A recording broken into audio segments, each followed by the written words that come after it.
Pace is space यार। मतलब India में अगर किसी चीज की कमी, इंडियन क्रिकेट टीम में किसी चीज की कमी थी तो वो थी रफ्तार की। और काफी बार गेंदबाज आए हैं जो तेज फेंकते हैं, लेकिन मयंक यादव ने अपने पहले मैच में बता दिया कि उनमें कुछ तो अलग है। मतलब ऐसा अलग कि ब्रेट ली ने एक मैच देखते ही ट्वीट कर दिया, एक मैच देखते ही कह दिया कि यार इस लड़के में रॉ पेस है और मैं बहुत इंप्रेसिव हूं इस लड़के से। उन्होंने कहा कि India has just found it's fastest bowler.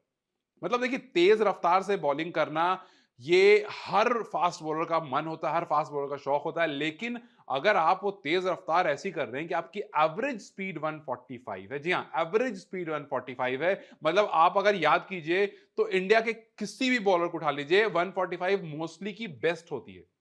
मतलब जब वो 145 क्लिक करने लगते हैं तो कहते हैं कि आज मैंने तेज गेंदबाजी करी, या फिर आज हम खुद कहते हैं मैच देखते हुए कि यार आज ना इसकी बॉल तेज निकल रही है।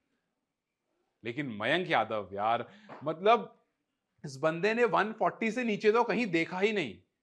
इंतजार कर रहा था अपने वक्त का, पिछले साल से इस टीम के साथ एसोसिएटेड है। पहला सीजन जब पिछली बार खेलने वाला था, उससे पहले जब ये प्रैक्टिस सेशन में आया था, वहीं इंजर्ड हो गया था। मौनी मौकल ने बताया, जो इनके कोच हैं फिलहाल, कि हम काफी मेहनत कर रहे हैं इस पर, इसकी लाइन लेंथ पर, इसकी स्पीड पर। पिछले साल भी हम काम कर रहे थे, लेकिन पिछले साल अनफॉर्चुनेट रहा था इसके लिए, क्योंकि ये इंजर्ड हो गया था। बट इस बार इसको आज खेलने का मौका मिला, और जब खेलने का मौका मिला तो क्या कमाल करा है।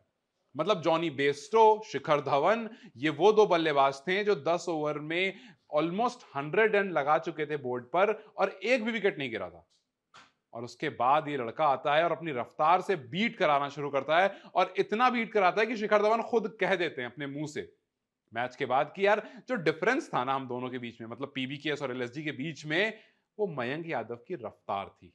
मयंक यादव की रफ्तार से हम हार गए। और लिटरली वो पीछे हट हट कर खेल रहे थे। मतलब जब आपके सामने बहुत तेज बॉल आती है और जब घबराते हो आप, तो आप फ्रंट फुट पर नहीं जाते हो। वो लिटरली फ्रंट फुट पर नहीं जा रहे थे, पीछे हटकर खेल रहे थे, और अपना अपना मतलब जो पूरा मनोबल था जो बनाकर रखा था वो खो दिया। जॉनी बेस्टो, मतलब उनकी टीम में काफी तेज रफ्तारी गेंदबाज हैं, उन्होंने खेला है, उसके बावजूद एक्सपेक्टेशन नहीं थी कि एक नॉर्मल सा एक्शन करते हुए एक लड़का आता है और इतनी तेज गेंदबाजी करता है। 21 साल का लड़का। जॉनी बेस्टो ने अपना विकेट गवा दिया।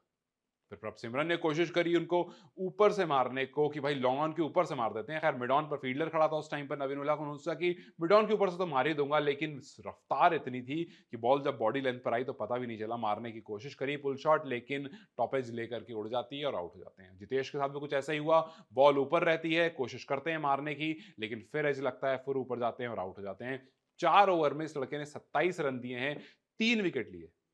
अब 4 में 27 का मतलब ये साफ-साफ है कि रन लीक नहीं कर रहा है। और शायद इस वजह से काफ़ी लोग कह भी रहे हैं कि ये उमरान मलिक का बेहतर वर्ज़न है, या यूँ कहें कि उमरान मलिक ही है, बस बेहतर लाइन एंड लेंथ के साथ, क्योंकि रफ़्तार तो वैसी ही है। रफ़्तार बिल्कुल वैसी है, लेकिन रन नहीं मारने दे रहा है, क्योंकि इसने एक लेंथ पकड़ ली है, और उस लेंथ से जो इसने गेंदबाज़ी करी, फास्टेस्ट डिलीवरी जो इसने डाली है, इस एडिशन की वो फास्टेस्ट बन गई है। 155.80, लगभग 156 किलोमीटर प्रति घंटे की रफ्तार से जब इसने बॉल डाली, तो अच्छे-अच्छे बल्लेबाज जो वहाँ खड़े थे, उनको नानी याद आ गई।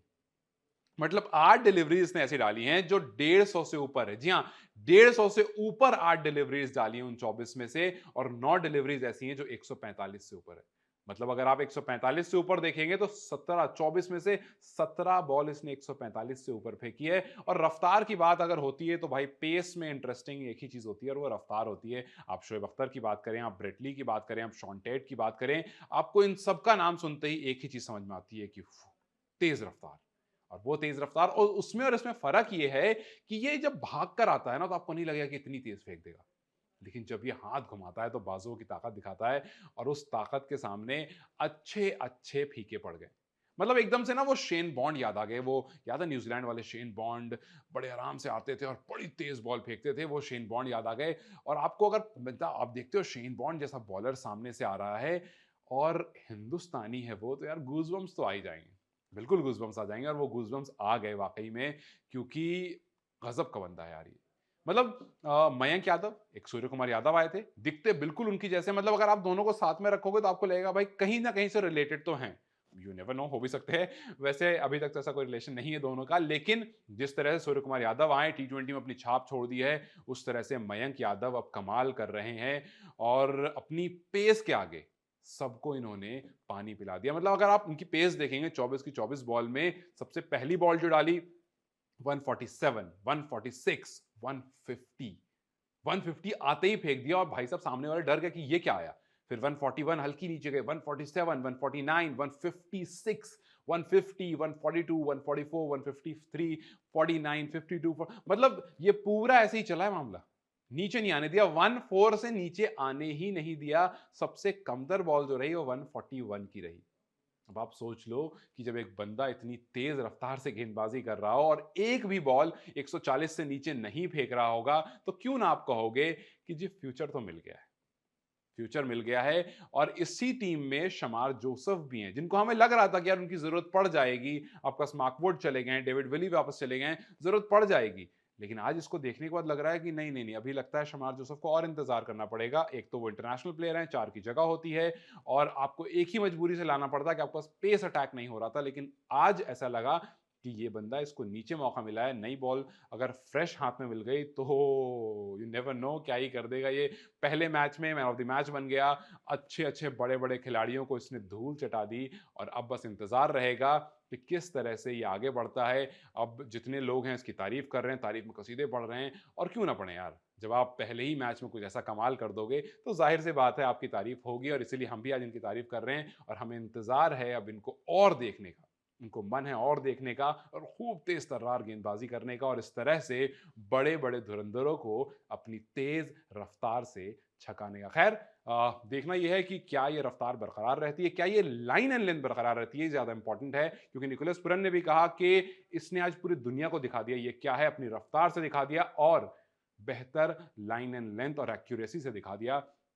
ये सबसे ज़्यादा इंपॉर्टेंट है। ख़ैर, जाते-जाते आपसे एक सवाल हर बार की तरह कि क्या आपको लगता है कि ये रफ़्तार इस एक्यूरेसी से जारी रहेगी, या फिर हमने बहुत सारे ऐसे गेंदबाज़ देखे हैं इंडिया में जो आए तो अपनी रफ़्तार के साथ बहुत तेज़ी से हैं, लेकिन अफ़सोस उसी रफ़्तार के साथ वापस चले गए हैं क्योंकि उनका लाइन एंड लेंथ कहीं न कहीं ख़राब हो गया। तो क्या ये रफ़्तार के साथ लाइन एंड लेंथ बरकरार कर पाएँगे, या फिर वैसा ही होगा जैसा पास्ट में होता है? खैर, आपको क्या लगता है? अपनी राय मुझे कमेंट सेक्शन में ज़रूर बताएँ और आपने इनकी बॉलिंग कितनी एन्जॉय करी? Do let me know in the comment section and जाते-जाते चैनल को सब्सक्राइब ज़रूर करें।